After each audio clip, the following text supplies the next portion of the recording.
into how the general public was disarmed. It gets into how the right to keep and bear arms, very important, and how swordplay is coming back into the culture.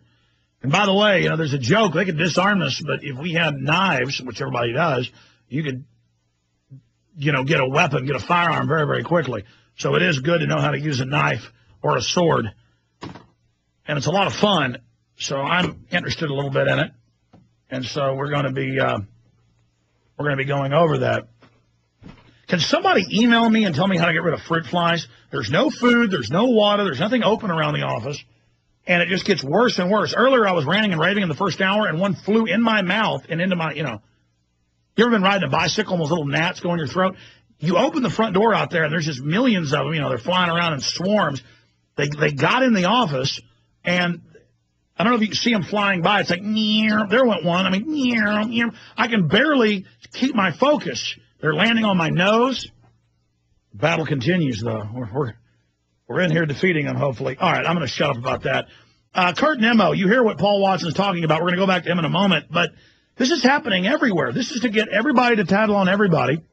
You read all these federal reports here in the U.S. They're identical to the ones in England and Canada and Germany and Europe. It's, does your neighbor have a cell phone? Are they nice to police? Do they want to be involved in community stuff? They're probably a secret right-wing terrorist. And then now they're announcing restrictions on free speech, and anybody in the DHS reports listed as extremists won't be able to own guns. Exactly what White House Chief of Staff said in speeches, and still the public can't believe it. I can't believe it. I mean, we knew they were going to set this up, but to have them coming right out and going, yeah, we're going to take your free speech and take your guns. I mean, without a judge or jury. And then now in England, report your neighbor if they smoke cigars or wear a suit and tie. It says they shouldn't have that much money in this recession. Get money from the government to start spying on your neighbor. Ask your neighbors questions. We're going to go to Paul Watson in a moment, and at the 20 after, we've got our next guest coming up. But Kurt Nimmo, your take on this. Well, this is kind of, it reminds me of Orwell's 1984, the junior spies who were spying on Winston Smith. It's the same thing. It's a classic attribute of totalitarianism. It happened in Red China. It happened with the Hitler-Jugend in Germany. It's a standard procedure, and that's precisely what they're doing. Class warfare works wonderfully. Well, they also, aren't even denying any of this anymore. I mean, we were brought up that China restricted free speech and it was a police state. We were brought up that Russia did that.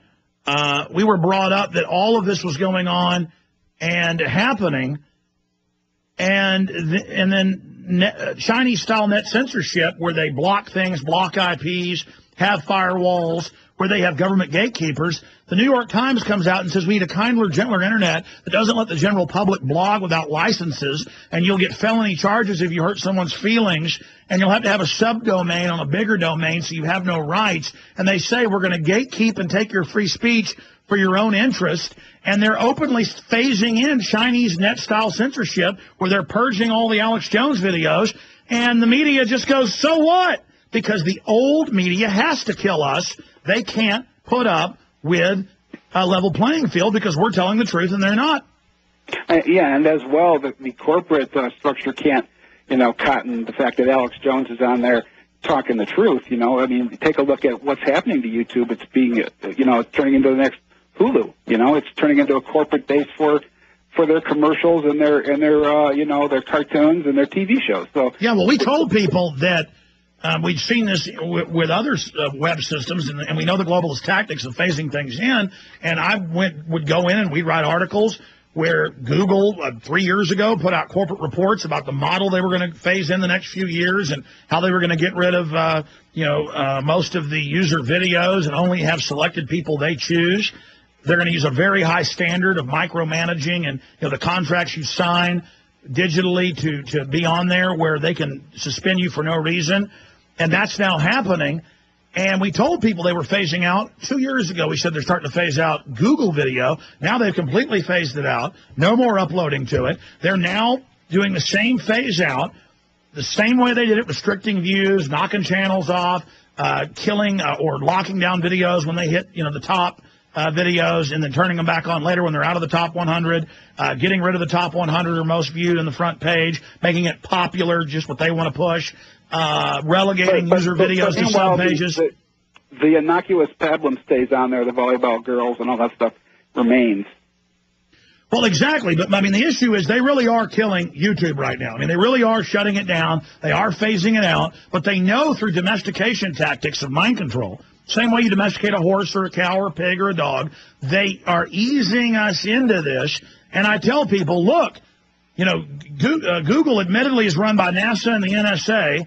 And here's the CIA agent and the founding documents, and they give all their money to eugenics, and you know, here's their own, you know, charitable giving, billions a year, and people just say, no, it's not happening, Alex, don't fearmonger. Paul Watson, I want to get back into this whole Stasi thing, but before we forget, get into this Google situation.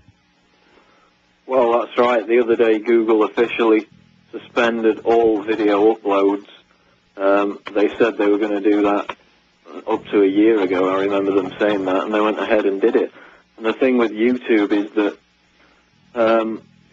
they now, on their news and politics page, for example, they don't put the videos on there that are watched by the most amount of people. They select the videos, and the videos in news and politics aren't very much different from the ones on the front page. You know, it's drunk footballers staggering around. That's right. Every day they post the Amazing Atheist, and it'll have like 20 views. They post him. By the end of the day, he's got 100,000 views. Meanwhile, we'll have videos that get 300,000 views in a day, never on the front page. I mean, they admit that they are phasing it all out, folks. It's happening.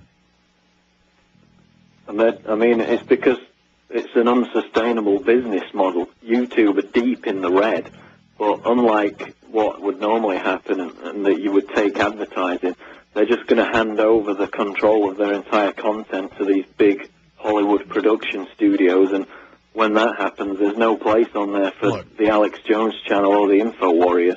Look, what they do is they know the model, and I've talked to a lot of CEOs and media people. They go, Alex, we know you'd be the biggest thing in the country, or anybody else like you. We know this patriot, anti-New World Order stuff is the hottest thing. We know the whole world's in rebellion. And so what they do is they give the people a platform for a time to get us addicted, and then they just take it away. They want to dominate market share. And YouTube is bigger than all other video sharing sites combined. You can look at the graphs and statistics. And so they've dominated the market with freedom of speech, and now they're getting rid of it. And because they're moving in with Internet 2 to shut down the other sites. They couldn't do that till they were ready to shut down the others, or everybody would just leave. That's my point, is they're moving in with what Jay Rockefeller said, shutting down the web. Go ahead, Paul.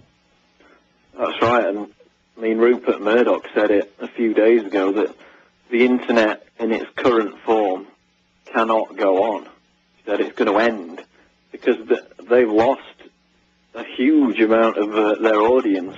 I'm talking about people like News Corporation with Fox News and New York Post and newspapers like that. And again, these people mean business. They do everything they say they're going to do, or they try it. And they never quit. They come back again and again. They're saying everywhere for 7 years at Internet 2 conferences in Austin, Texas, in London, in Tokyo, read the minutes, they are going to kill the web and how they do it. And I told you how they do it. People, oh, shut up, Alex. Look, it's happening, folks. I'm sorry, Paul, to interrupt you. I'm just so angry about this. No, I mean, we said it all in early 2006, right when MySpace was taking off. We wrote an article saying it's a Trojan horse. It's designed to centralize power on the Internet, get everybody to use MySpace as their little blog. And so, you know, when MySpace says that you can't have this political opinion or that political opinion, that's it. Your account's suspended. And we have their own internal documents, and they've admitted I am banned. They don't let me send our bulletins or videos. They let us have the page. We know we really have hundreds of thousands of members. They've frozen us at 55,000, and they admit they do it. We have their own moderators going, yeah, you're banned. Prison Planet and InfoWars are not allowed to be shared on MySpace. It's all, but then they lie to the public, though, and say they're not doing it. Meanwhile, in England, Paul, you were trying to finish up. I'm going to have to hold you guys over again. Move the guest back. I apologize to the guests. I really love the movie, and we're going to plug it. Just I've got to finish up with 5 more minutes with you guys. Meanwhile,